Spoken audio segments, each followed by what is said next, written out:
আসন্ন শ্রীপুর উপজেলা পরিষদ নির্বাচনে মহিলা ভাইস চেয়ারম্যান পদের প্রার্থিতা ঘোষণা দিলেন উপজেলা যুব মহিলা লীগের সভাপতি হালিমা খাতুন মৌসুমী সরকার।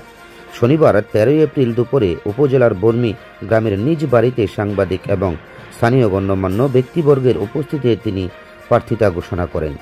এ সময় মৌসুমী সরকার বলেন, মাননীয় প্রধানমন্ত্রী বাংলাদেশকে উন্নত দেশ হিসেবে গড়ে তুলতে চান, সেই সাথে ডিজিটাল বাংলাদেশ গড়ার লক্ষ্যে কাজ করছেন।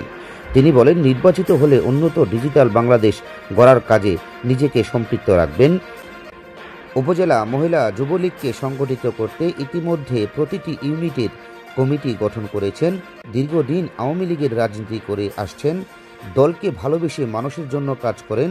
করোনা মহামারীর সময় মানুষের পাশে থেকে সহায়তার হাত বাড়িয়ে দিয়েছেন। এলাকার বিভিন্ন শিক্ষা প্রতিষ্ঠান, মসজিদ, মাদ্রাসা উন্নয়নের নিজেকে সম্পৃক্ততা রেখেছেন।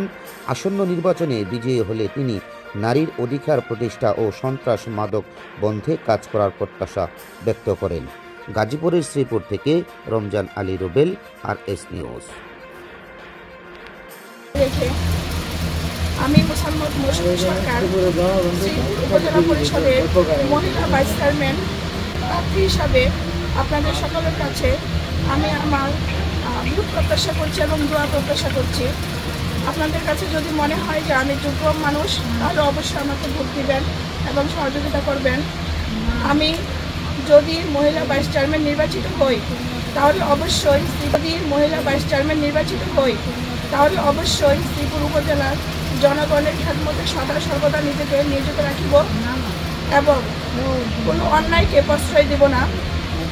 যতদূর সম্ভব আমাদের শ্রীপুর উপজেলা একটি স্মার্ট উপজেলা। আমি অবশ্যই সবাইকে আহ্বান করব যাতে স্মার্ট নগরী হিসাবে শ্রীপুর উপজেলাকে গড়ে তোলার লক্ষ্যে আমাকে সাহায্য করেন এবং আমি সবাইকে আবারও বিনীতভাবে অনুরোধ করব যে আপনাদের কাছে যদি মনে হয় যে না, মৌসুমী কিছু ভালো করতে পারবে আমাদের জন্য, আমি আপামর জনসাধারণের সেবায় সর্বদা নিজেকে নিয়োজিত রাখব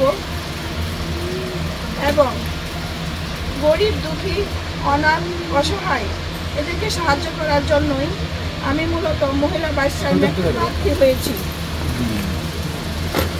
নির্বাচনে বিজয়ী হই তাহলে অবশ্যই আমি আমার কথা রাখার চেষ্টা করব এবং এখানে উপস্থিত আছেন আমার শ্রদ্ধেয় বড় ভাইয়েরা এবং সাংবাদিকবৃন্দ, সবার প্রতি আমার উদাত্ত আহ্বান থাকবে, আপনারা এটা মাথায় রাখবেন যেন শ্রীপুর উপজেলা পরিষদ নির্বাচন সম্পূর্ণ সুষ্ঠু, অবাধ এবং নিরপেক্ষ হয়।